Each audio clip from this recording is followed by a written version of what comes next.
श्री माधवाय नमः। हरे कृष्णा। प्रेम से बोलिए गौरी पुत्र गणेश भगवान की जय। ओम गण गणपते नमः।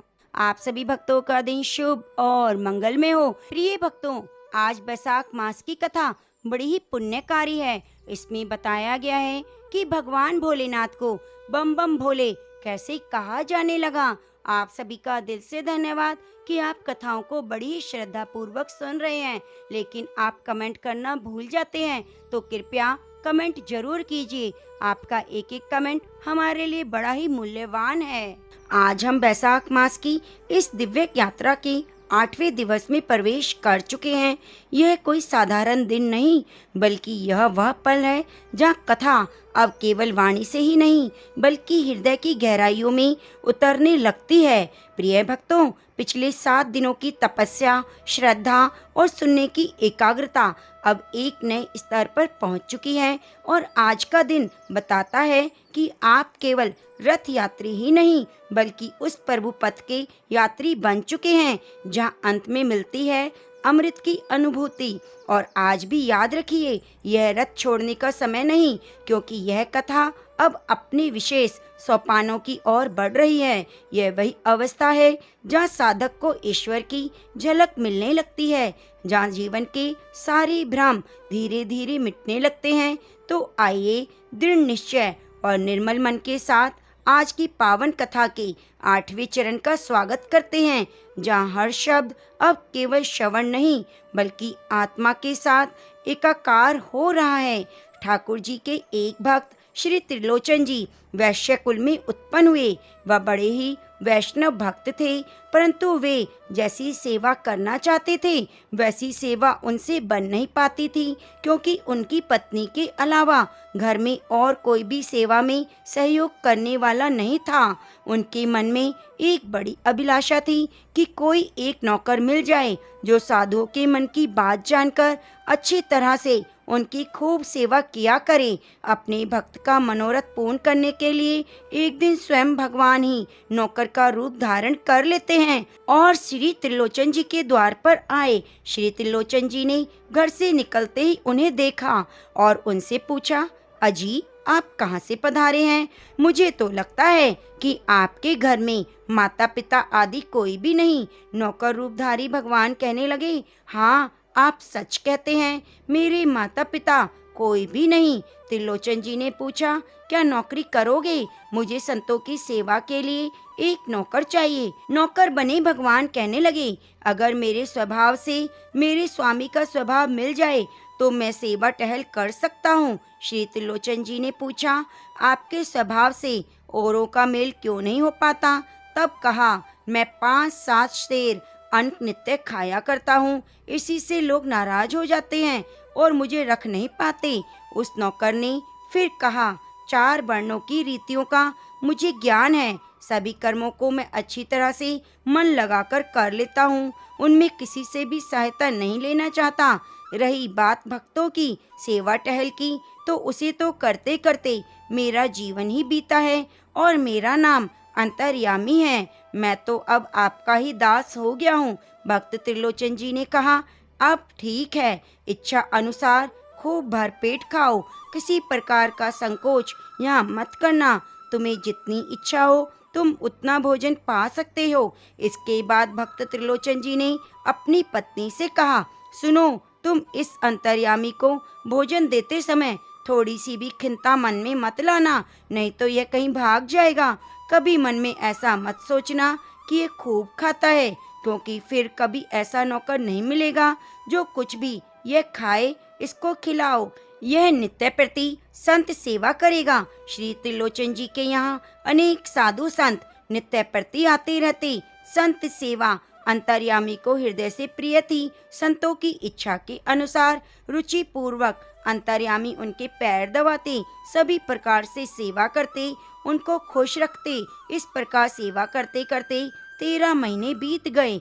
अब एक दिन की बात है, श्री त्रिलोचन जी की पत्नी एक दिन अपनी पड़ोसन के घर गई। पड़ोसन ने पूछा, बहन तुम इतनी कमजोर और उदास क्यों हो गई हो? तब भक्त जी की पत्नी ने उत्तर दिया क्या कहूँ बहन, मेरे पतिदेव न जाने कहाँ से एक नौकर लेकर आए हैं और वह अब ऐसा खोटा है कि बहुत सारा भोजन करने पर भी उसका पेट तो भरता ही नहीं। इसलिए मुझे बहुत बार आटा पीसना पड़ता है और इसी मेहनत से मेरा शरीर दुर्बल हो गया है। लेकिन देखो बहन, ध्यान से सुनो, मैंने जो यह बात तुमसे अभी अभी कही ना, तुम इसे किसी दूसरे से बिल्कुल मत कह देना। इसे अपने मन में ही रखना। अगर कहीं उसने सुन लिया तो वह सवेरे ही चला जाएगा। उसने ऐसी शर्त रखी है। अब भगवान तो अंतर्यामी थे, उन्होंने सब सुन लिया जो भक्त जी की पत्नी ने अपनी पड़ोसन से कहा था और तुरंत उठकर वहां से चले गए। अंतर्यामी के चले जाने के बाद 3 दिन बीत जाने पर भी त्रिलोचन जी ने अंजल ग्रहण नहीं किया। वे दुखी होकर अपनी पत्नी से कहने लगे, हाय, अब ऐसा चतुर सेवक मुझे कहाँ से मिलेगा? तू तो बड़ी अभागिन है। तूने ऐसी बात ही क्यों कही? वो संतों का बड़ा प्रेमी था। अब बताओ किस उपाय से अब लेकर आऊं उसे? जब त्रिलोचन जी इस प्रकार अपने मन में पछताने लगे, तभी आकाशवाणी हुई कि तुम अन्न प्रसाद पाओ और जल पियो। संतों के प्रति जो तुम्हारी प्रीति की रीति है वह मुझे अत्यंत प्रिय लगी। इसी से तुम्हारा सेवक बनकर संत सेवा मैंने की। मैं तो तुम्हारे अधीन तुम्हारा दास हूँ और सदा तुम्हारे घर में ही लीन रहता हूँ। अगर तुम कहो तो पहले की तरह मैं यहाँ आकर तुम्हारे पास रहूं और सदा सेवा करूं। आकाशवाणी सुनकर तो त्रिलोचन जी को सारा रहस्य पता चला तो उन्हें और अधिक कष्ट हुआ। सोचने लगे, मैंने तो भगवान को अपना दास बनाकर उनसे अपने घर की सारी सेवा करवाई, संतों की सेवा करवाई, अरे उनसे घर के सारे कामकाज करवाए। प्रभु मेरे घर में आए, इतने दिन तक रहे और मैं ऐसा मूढ़ था कि उनको पहचान ही ना सका, जान ही नहीं सका। अब वे किस प्रकार आ जाएं तो मैं दौड़कर उनके पैरों में लिपट जाऊं। इस प्रकार त्रिलोचन जी अंतर्यामी के ध्यान में सदा मग्न रहने लगे। प्रिय भक्तजनों, ऐसे होते हैं भगवान, जब अपने किसी भक्त पर रीझ जाते हैं तो उनके घर के काम काज करने से भी पीछे नहीं हटते, बिल्कुल नहीं कतराते। तो ना जाने भगवान हमें कब, कहाँ, कैसे और किस रूप में मिल जाएं। आपको हर प्राणी के अंदर अपने भगवान का ही ध्यान करना चाहिए। एक बार की बात है, श्री जगन्नाथ धाम में नरसिंह लीला हुई। उसमें एक प्रेमी भक्त ने नरसिंह जी का वेश धारण कर लीला का अनुकरण किया और आवेश में आकर उसने हिरण्यकश्यप को सचमुच ही मार डाला। कुछ लोग कहने लगे कि इसने द्वेषवश मारकर बदला चुकाया है, तो कुछ लोग कहते थे कि इसने आवेश में आकर मारा है। अंत में परीक्षा करने के लिए लोगों ने कहा, इन्हें रामलीला में दशरथ बनाओ, तब पता लग जाएगा। रामलीला की तैयारी हुई, इन्हें दशरथ बनाया गया। श्री राम जी के वन चले जाने पर उनके वियोग में व्याकुल होकर विलाप करते करते अपना शरीर त्याग कर भाव को पूरा कर दिया। अब सुनिए श्री रतिवंती जी की कथा। श्री रतिवंती जी परम भगवत भक्ता थी। उन्हें भगवान श्री कृष्ण का बाल रूप अत्यंत प्रिय था। वे प्रतिदिन बड़ी श्रद्धा और प्रेम से यशोदा नंदन की पूजा करती, हर समय उनकी भोग की सामग्री जुटाने में लगी रहती। ये चाहे कोई भी काम करती, परंतु मन इनका हर समय नंद नंदन के ध्यान में ही निमग्न रहता। श्री कृष्ण चरित्र की कथाएं चाहे कहीं भी होती तो पूजा के अलावा सारा काम छोड़कर दौड़ती चली जाती। कथा अत्यंत श्रद्धा भक्ति से ध्यान पूर्वक सुनती और अंत में सबके चले जाने पर वहां से उठती। एक दिन की बात है, ब्रजेंद्र नंदन श्री कृष्णचंद्र जी के लिए एक भोग की तैयारी कर रहे थे, इसलिए कथा सुनने नहीं जा सकी। उन्होंने उस समय अपने पुत्र को अपनी जगह पर कथा सुनने के लिए भेज दिया। उस दिन उखल बंधन लीला का प्रकरण था। बच्चे ने लौटकर अपनी माता से सारी कथा संक्षेप में सुना दी। ब्रिज बालाओं ने श्री कृष्ण की माखन चोरी की शिकायत नंद रानी से पहले ही कर दी थी। एक दिन यशोदा जी ने स्वयं अपनी आंखों से कन्हैया को माखन चुराते और उसे ग्वाल बालों और बंदरों में वितरण करते देख लिया। इस पर मैया क्रोधित हो गई और उन्होंने सुकुमार कन्हैया को पकड़कर उखल से बांध दिया। यह तो उस बालक ने केवल कथा सुनाई, यानी यह जो उखल में बांधने की लीला है, यह रतिवंती जी अपने पुत्र के माध्यम से सुन रही थी। केवल सुनने मात्र से ही श्री कृष्ण चंद्र जी को उनकी मैया ने उखल से बांध दिया। वह तो अधीर हो गई, दुख से घबरा उठी और इतनी घबरा उठी कि उन्होंने उसी क्षण अपने प्राण त्याग दिए। नश्वर देह छोड़ते समय उन्हें मुंह से इतना ही निकला, यशोदा रानी सरीखी निष्ठुर स्त्री जगत में नहीं होगी। उसने कुसुम सुकुमार कन्हैया को ओखल से इतना सोचने के साथ ही उन्होंने अपनी देह त्याग दी। इस संसार में ऐसे भी भक्त हुए हैं जो भगवान को केवल उखल से बांधने की कल्पना मात्र से ही अपने प्राणों को त्याग देते हैं। हरे कृष्णा। अब आइए सुनते हैं वैशाख मास माहात्म्य की आगे की कथा। यदि भक्तों आपने पिछले अध्याय नहीं सुने तो कृपया जरूर सुन लीजिए। आप भी इस अमृत धारा में डुबकी जरूर लगाइए। ये महाकुंभ की अमृत धारा प्रवाहित हो रही है, जिसमें नित्य नियम से भगवान कृष्ण की गाथाओं का वर्णन किया जाता है, तो आप भी जरूर कीजिए। इस कथा को सुनकर राजा मैथिल ने कहा, हे ब्रह्मदेव, जल का दान न करने के कारण इक्ष्वाकु वंश का अधर्मी राजा 3 जन्म तक चातक बना। उसे मेरे घर में ग्रह गोधा छिपकली की योनि भी प्राप्त हुई। यह तो मेरी समझ में आ गया कि साधु महात्माओं की सेवा से विमुख होने के कारण वह गिद्ध बना, परंतु जब आपने यह कहा कि उसे 7 जन्म तक कुत्ते की योनि भी मिली तो मुझे बहुत अनुचित लगा। कृपया मेरे इस संशय को दूर कर दीजिए।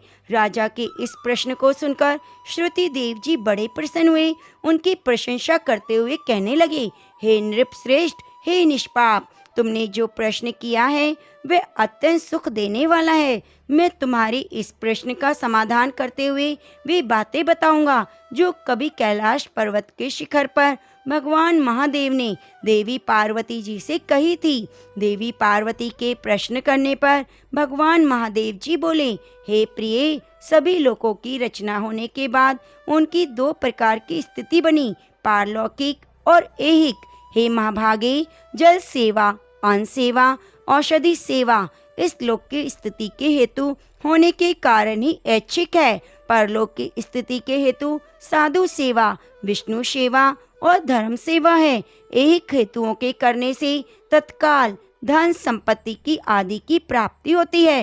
अप्रिय बातें कहना भी दुख का कारण होता है। इस विषय में तुम एक पाप नाशक प्राचीन इतिहास सुनो। यज्ञ के लिए दीक्षित होकर दक्ष प्रजापति एक बार भगवान शिव को बुलाने के लिए कैलाश पर्वत पर गए। उन्हें आया देखकर भी दक्ष की ही भलाई का विचार करके भगवान शिव ने उठकर उनका आदर नहीं किया। भगवान महादेव ने सोचा, मैं सभी देवताओं का गुरु हूँ।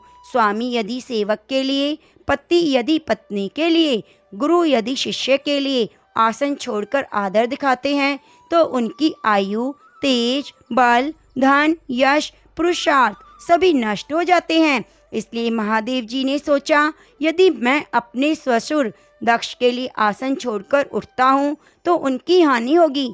इसी कारण से वे अपने आसन पर बैठे रहे। दक्ष प्रजापति ने मूर्ता बस इसे अपना निरादर समझा। वे क्रोध में भर गए और महादेव जी के सामने ही उनको बुरा भला कहने लगे। दक्ष बोले, यह शिव बड़ा अहंकारी है। इसके पास केवल एक बूढ़ा बैल है, गले में हड्डियों की माला पहनता है, शमशान में रहता है, सर्पों के आभूषण हैं। इसके साथ ही भूत, प्रेत, पिशाच और दुष्ट योनि है। दुरात्मा नारद के कहने पर ही मैंने इसे अपनी कन्या दे दी थी, परंतु अब सती से भी मुझे कोई संबंध नहीं रखना। इस प्रकार नाना प्रकार के अपशब्द कहकर दक्ष ने महादेव जी का अपमान किया। तथा उन्हें और पार्वती को अपने यज्ञ का निमंत्रण भी नहीं दिया। वे जैसे आए थे वैसे लौट गए। उसके बाद उन्होंने यज्ञशाला में जाकर मुनिजनों को साथ लेकर यज्ञ प्रारंभ कर दिया। वे निरंतर भगवान शंकर की निंदा करते रहते। उनके यज्ञ में भगवान विष्णु, भगवान ब्रह्मा को छोड़कर सभी देवता, सिद्ध, चारण, गंधर्व, यक्ष, राक्षस और किन्नर सम्मिलित हुए। यज्ञ में सभी को जाता हुआ देखकर सती का मन भी चंचल हो उठा। वे पिता के उत्सव को देखने और पारिवारिक जनों से मिलने के लिए विकल हो गई। महादेव जी ने सती को समझाने की बहुत चेष्टा की, परंतु जब वह अपने पिता के घर जाने का हठ ठान गई तो भगवान महादेव ने उनसे कहा, हे सती, इस समय तुम्हें अपने पिता के घर जाने से कोई यश नहीं मिलेगा, अपितु कलेश ही होगा। तुम्हारे पिता सभा में बैठकर मेरी निंदा करते हैं, उसे शायद तुम सहन नहीं कर सकोगी।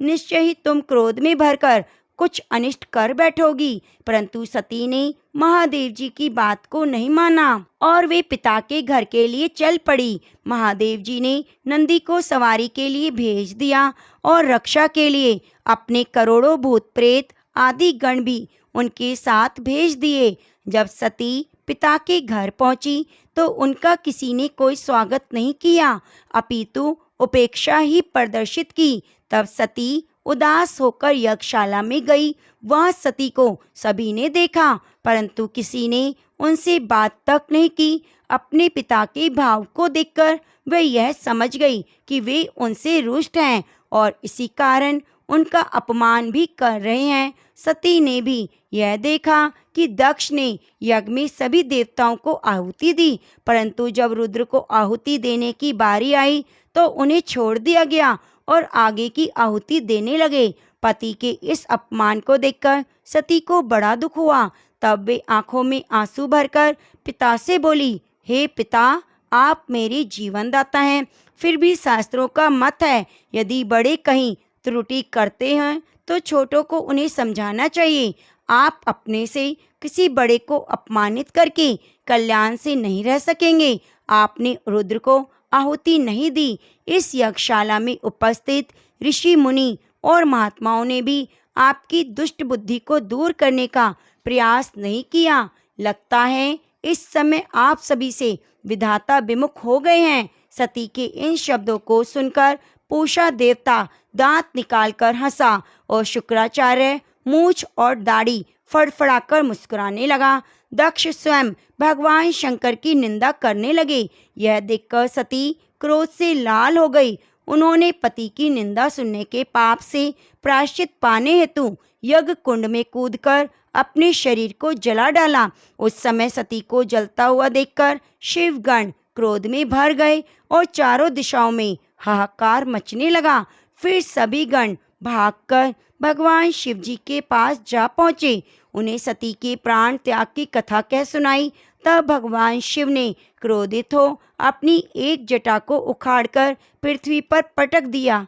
देखते ही देखते उससे महाबली वीरभद्र प्रकट हुए। उनका शरीर अत्यंत विशाल था, सहस्त्र भुजाएं थीं और साक्षात यमराज के समान प्रतीत होते थे। उसने हाथ जोड़कर भगवान शंकर से कहा, हे देव, आप मुझे आज्ञा दें, मैं क्या करूं? तब भूत भावन भगवान शिव ने कहा, हे वीरभद्र, तुम भूत गणों को साथ लेकर दक्ष की यज्ञशाला को जाओ और उस नराधम दक्ष को नष्ट कर दो, जिसके कारण सती ने अपने शरीर को त्याग दिया। भगवान महादेव की आज्ञा पाकर वीरभद्र शिव गणों की विशाल सेना साथ लेकर दक्ष की यज्ञशाला में जा पहुंचा। वहां पहुंचते ही उसने यज्ञ को विध्वंस कर डाला।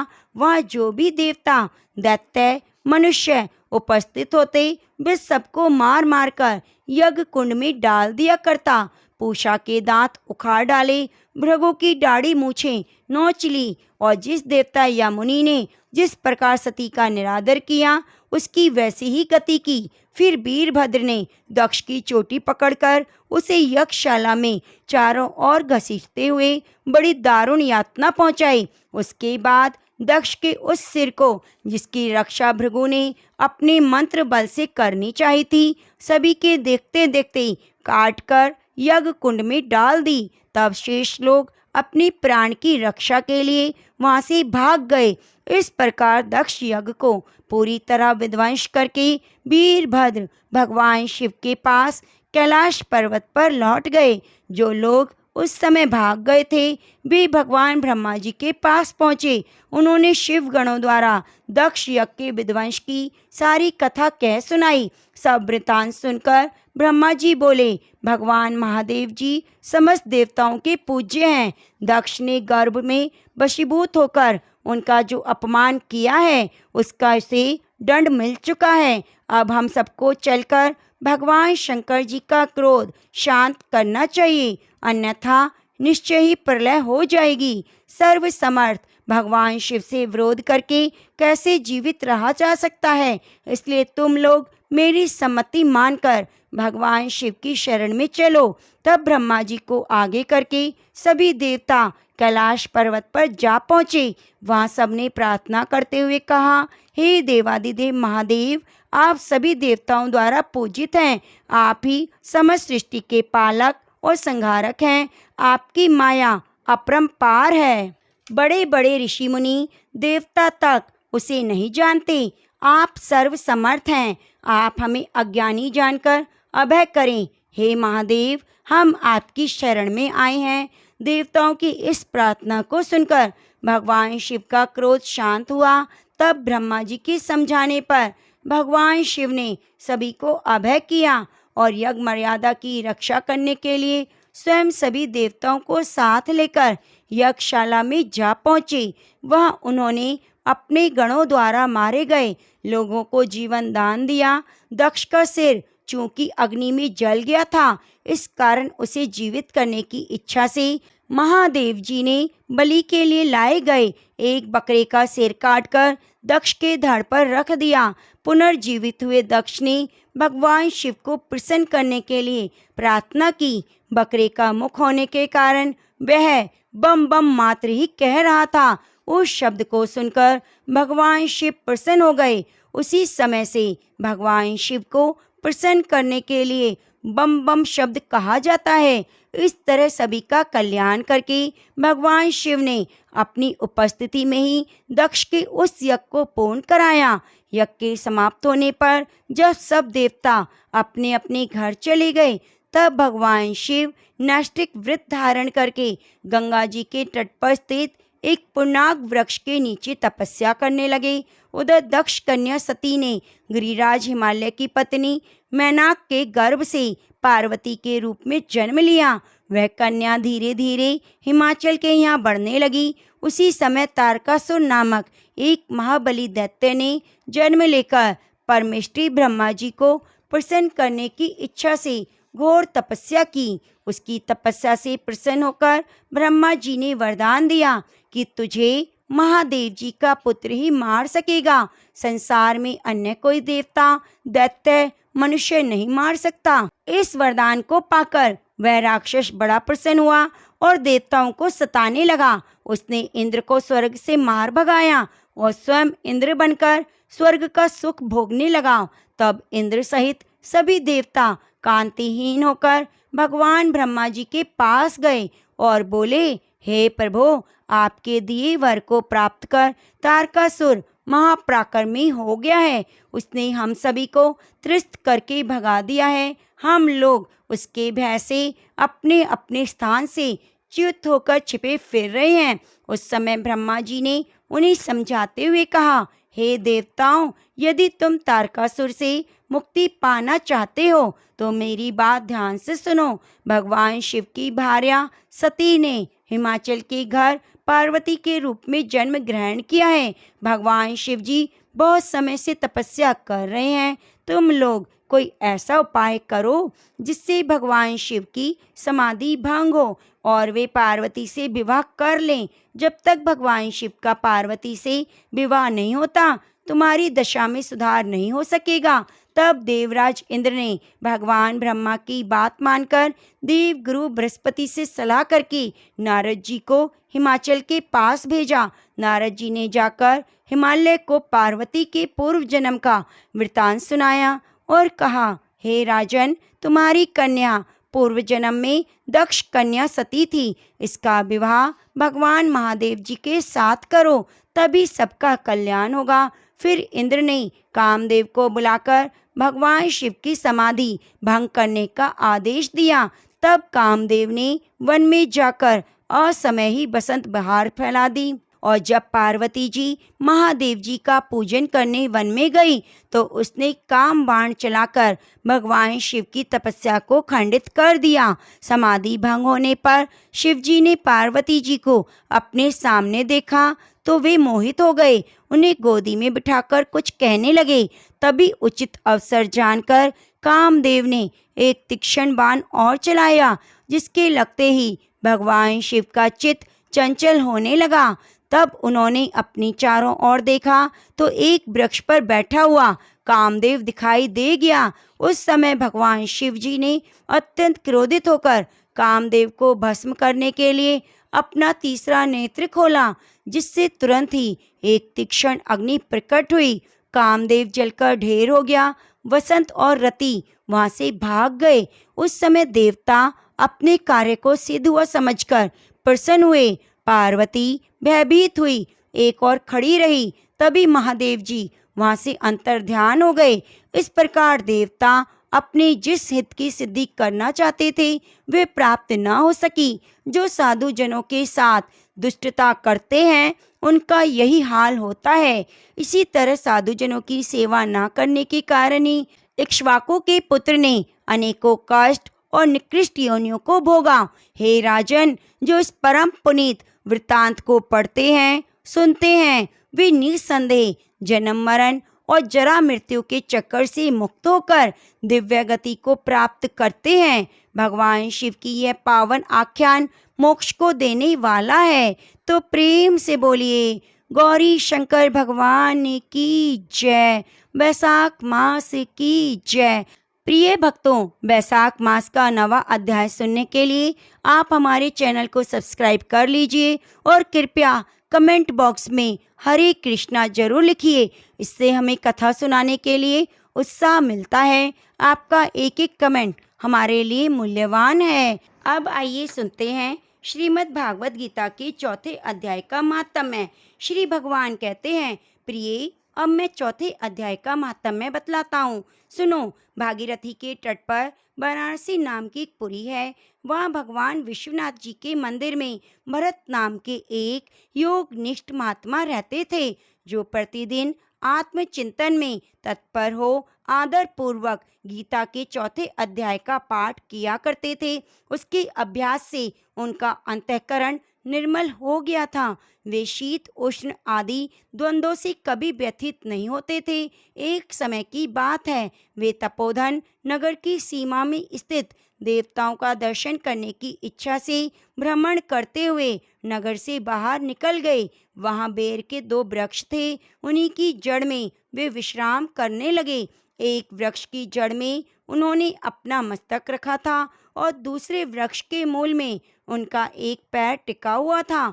थोड़ी देर बाद जब वे तपस्वी चले गए, तब बेर के वे दोनों वृक्ष 5 ही 6 दिनों के भीतर सूख गए। उनमें पत्ते डालियां भी न रहीं। उसके बाद वे दोनों वृक्ष कई ब्राह्मणों के पवित्र गृह में 2 कन्याओं के रूप में उत्पन्न हुए। वे दोनों कन्याएं जब बढ़कर 7 वर्ष की हो गईं, तब एक दिन उन्होंने दूर देश से घूमकर आते हुए भरत मुनि को देखा। उन्हें देखते ही वे दोनों उनके चरणों में पड़ गईं और मीठी वाणी में बोली, मुने, आपकी ही कृपा से हम दोनों का उद्धार हुआ है। हमने बेर की योनि त्याग कर मानव शरीर प्राप्त किया। उनके इस प्रकार कहने पर मुनि को बड़ा विस्मय हुआ। उन्होंने पूछा, पुत्रियों, मैंने कब और किस साधन से तुम्हें मुक्त किया? साथ ही यह भी बताओ, तुम्हारे बेर के वृक्ष होने में क्या कारण था, क्योंकि इस विषय में मुझे कुछ भी ज्ञात नहीं।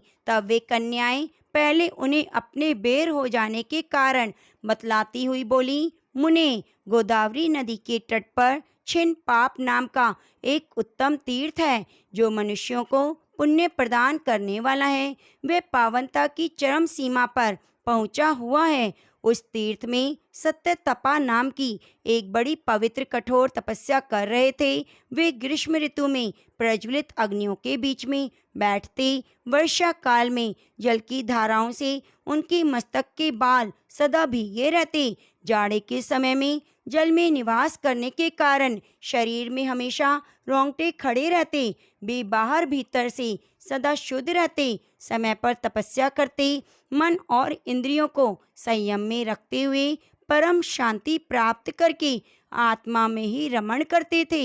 वे अपनी विद्वता के कारण जैसा व्याख्यान करते, उसे सुनने के लिए साक्षात ब्रह्मा जी भी प्रतिदिन उनके पास उपस्थित होते और प्रश्न करते थे। ब्रह्मा जी के साथ उनका संकोच नहीं रह गया था, अतः उनके आने पर भी वे सदा तपस्या में निमग्न रहते। परमात्मा के ध्यान में निरंतर संलग्न रहने के कारण उनकी तपस्या दिन प्रतिदिन बढ़ती रहती। सत्य तपा को जीवन मुक्त के समान मानकर इंद्र को अपने समृद्धिशाली पद के संबंध में कुछ भय हुआ। तब उन्होंने उनकी तपस्या में सैकड़ों विघ्न डालने आरंभ किए। अप्सराओं के समुदाय से हम दोनों को बुलाकर इंद्र ने इस प्रकार आदेश दिया, तुम दोनों उन तपस्वी की तपस्या में विघ्न डालो जो मुझे इंद्र पद से हटाकर स्वयं स्वर्ग का राज्य भोगना चाहता है। इंद्र का यह आदेश पाकर हम दोनों उनके सामने से चलकर गोदावरी के तीर पर, जहाँ वे मुनि तपस्या करते थे, आईं। वह मंद और गंभीर स्वर से बजते हुए मृदंग और मधुर वेणुनाद के साथ हम दोनों ने अन्य अप्सराओं सहित मधुर स्वर में गाना आरंभ किया। इतना ही नहीं, उन योगी महात्माओं को वश में करने के लिए हम लोग स्वर, ताल और लय के साथ नृत्य भी करने लगी। बीच ही बीच में जरा जरा सा अंचल खिसकने पर उन्हें हमारी छाती भी दिख जाती। हम दोनों की उन्मत्त गति काम भाव का उद्दीपन करने वाली थी, किंतु उसने और निर्विकार चित्त वाले महात्मा के मन में क्रोध का संचार कर दिया। तब उन्होंने हाथ से जल छोड़कर हमें क्रोध पूर्वक श्राप दिया, अरे तुम दोनों गंगा जी के तट पर बेर के वृक्ष हो जाओ। यह सुनकर हम लोगों ने बड़ी विनय के साथ कहा, महात्मन, हम दोनों पराधीन थी, अतः हमारे द्वारा जो दुष्कर्म बन गया उसे क्षमा करें। यूँ कहकर हमने मुनि को प्रसन्न कर लिया। तब उन पवित्र चित्त वाले मुनि ने हमारे शाप उद्धार की अवधि निश्चित करते हुए कहा, भरत मुनि के आने तक ही तुम पर यह शाप लागू होगा। उसके बाद तुम लोगों को मृत्युलोक में जन्म होगा और पूर्व जन्म की स्मृति बनी रहेगी। मुने, जिस समय हम दोनों बेर वृक्ष के रूप में खड़ी थीं, उस समय आपने हमारे समीप आकर गीता के चौथे अध्याय का जप करते हुए हमारा उद्धार किया, अतः हम आपको प्रणाम करती हैं। आपने केवल शाप से ही नहीं, इस भयानक संसार से भी गीता के चौथे अध्याय के पाठ के द्वारा हमें मुक्त कर दिया। भगवान कहते हैं, उन दोनों के इस प्रकार कहने पर मुनि बहुत ही प्रसन्न हुए। उनसे पूजित हो विदा लेकर जैसे आए थे वैसे चले गए। वे कन्याएं भी बड़े आदर के साथ गीता के चौथे अध्याय का पाठ करने लगी, जिससे उनका उद्धार हो गया। तो प्रेम से बोलिए श्रीमद् भागवत गीता की जय। प्रिय भक्तों, चौथे अध्याय का सार हम कल के अध्याय में सुनेंगे, तो इसके लिए आप हमारी कथा को सुनना ना भूलें। एक बुढ़िया थी, उसका नियम था कि हर रविवार को सवेरे ही स्नान करके घर को गोबर से लीप कर फिर भोजन तैयार करती, भगवान को भोग लगाकर भोजन करती। ऐसा व्रत करने से उसका घर अनेक प्रकार के धन धान्य से परिपूर्ण हो गया। श्री हरि की कृपा से किसी प्रकार की भी व्यथा दुख नहीं थी, सब प्रकार से घर में आनंद था। इस तरह कुछ दिन बीत जाने पर उसकी एक पड़ोसन, जिसकी गाय का गोबर वह बुढ़िया लाया करती, सोचने लगती, यह वृद्धा हमेशा मेरी गाय का गोबर ले जाती है, इसलिए अपनी गाय को घर के अंदर बांध लेती हूँ। बुढ़िया को गोबर ना मिलने से रविवार के दिन वे अपने घर को नहीं लीप पाई, इसलिए उसने ना तो भोजन बनाया और ना ही भगवान को भोग लगाया, स्वयं भी भोजन नहीं किया। इस प्रकार उसके निराहार व्रत किया। रात्रि हो गई और वह भूखी ही सो गई। रात में भगवान ने उसे स्वप्न में दिया, भोजन ना बनाने और भोग ना लगाने का कारण पूछा। वृद्धा ने गोबर ना मिलने का कारण बताया। तब भगवान ने कहा, माता, हम तुमको एक ऐसी गौ देंगे जिससे तुम्हारी सब इच्छाएं पूरी होंगी, क्योंकि तुम हमेशा रविवार को गौ के गोबर से लीप कर भोजन तैयार करके हमारा भोग बनाती हो। इससे हम बहुत खुश हैं। तुमको वरदान देता हूँ, निर्धन को धन और बांझ स्त्रियों को पुत्र देकर दुखों को दूर करता हूँ और अंत समय में मोक्ष देता हूँ। स्वप्न में ऐसा वरदान देकर भगवान तो अंतर ध्यान हो गए। वृद्धा की आंख खुली तो वह देखती है, आंगन में एक अति सुंदर गाय और बछड़ा बंधा हुआ है। वह गाय और बछड़े को देखकर बहुत खुश हुई, उनको घर के बाहर बांध दिया, वहीं खाने का चारा डाल दिया। जब उसकी पड़ोसन बुढ़िया के घर के बाहर एक अति सुंदर गाय और बछड़े को देखती है, तो ईर्ष्या के कारण उसका हृदय जल उठता है और उसने देखा कि गाय ने तो सोने का गोबर किया है, तो वह इस गाय का गोबर ले आई और गाय का गोबर उसने उस जगह पर रख दिया। वह नित्य प्रति ऐसा ही करती। सीधी सादी बुढ़िया को इसकी खबर नहीं थी।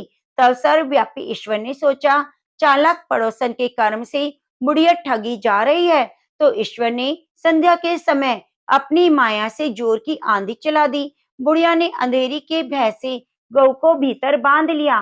प्रातःकाल जब बुढ़िया उठी तो देखा गाय माता ने सोने का गोबर दिया है, तो उसके आश्चर्य की तो सीमा ना रही और वह प्रतिदिन गाय को घर के अंदर ही बांधने लगी। उधर पड़ोसन ने देखा बुढ़िया गाय को घर के भीतर बांधने लगी है, उसका सोने का गोबर उठाने का दाव नहीं चलता, तो वह ईर्ष्या से जल उठी और उसने उपाय ना देखकर पड़ोसन ने उस देश के राजा की सभा में जाकर कहा, महाराज, मेरे पड़ोस में एक वृद्धा रहती है, उसके पास एक ऐसी गाय है जो राजाओं के ही योग्य है, वह नित्य सोने का गोबर देती है, आप उस सोने से प्रजा का पालन करिए। वह वृद्धा इतने सोने का क्या करेगी? राजा ने यह सुनकर अपने दूतों को वृद्धा के घर से गौ लाने की आज्ञा दी। वृद्धा प्रातः ईश्वर का भोग लगाकर भोजन ग्रहण करने ही जा रही थी कि राजा के कर्मचारी गाय को खोलकर ले गए।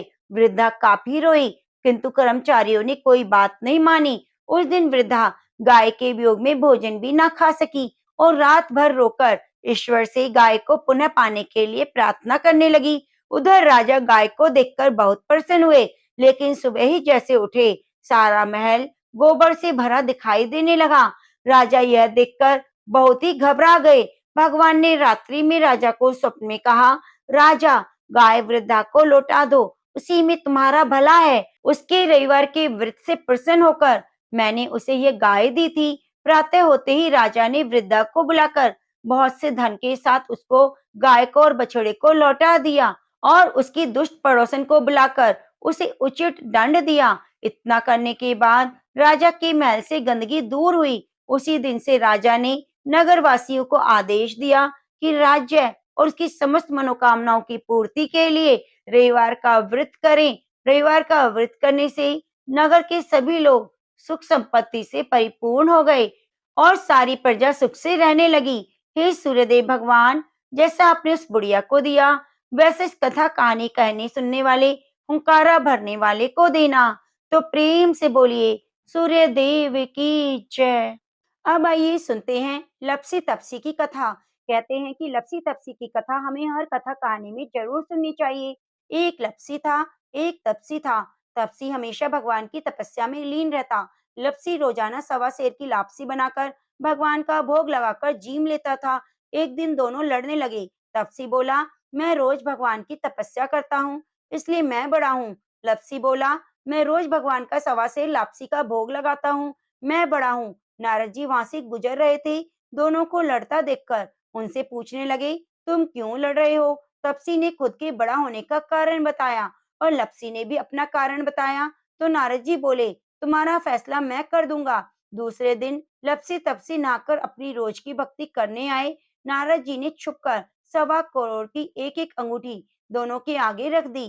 तपसी की नजर जब अंगूठी पर पड़ी तो उसने चुपचाप अंगूठी उठाकर अपने नीचे दबा ली। लप्सी की नजर अंगूठी पर पड़ी, लेकिन उसने ध्यान नहीं दिया। भगवान को भोग लगाकर लापसी खाने बैठ गया। नारद जी सामने आए तो दोनों ने पूछा कि बताओ कौन बड़ा। तो नारद जी ने तपसी से खड़ा होने को कहा, तो वह खड़ा हुआ तो उसके नीचे दबी हुई अंगूठी दिखाई दी। नारद जी ने तपसी से कहा, तपस्या करने के बाद भी तुमने चोरी करने की आदत नहीं गई, इसलिए लपसी बढ़ा और तुम्हें तुम्हारी तपस्या का कोई फल नहीं मिलेगा। तापसी शर्मिंदा होकर माफी मांगने लगा। उसने नारद जी से पूछा, मुझे मेरी तपस्या का फल कैसे मिलेगा? नारद जी ने कहा, यदि कोई गाय कुत्ते की रोटी नहीं बनाएगा तो उसका फल तुझे मिलेगा। यदि कोई ब्राह्मण को भोजन कराकर दक्षिणा नहीं देगा तो उसका फल तुझे मिलेगा। यदि कोई साड़ी के साथ ब्लाउज नहीं देगा तो उसका फल तुझे मिलेगा। यदि कोई दिए से दिया जलाएगा तो उसका फल तुझे मिलेगा। यदि कोई सारी कहानी कहकर तुम्हारी कहानी नहीं सुनेगा तो उस कथा कहानी का फल तुम्हें मिलेगा। उसी दिन से हर वृत्त कथा कहानी के साथ लपसी तपसी की कहानी भी सुनी जाने लगी। तो प्रेम से बोलिए, लपसी तपसी की जय।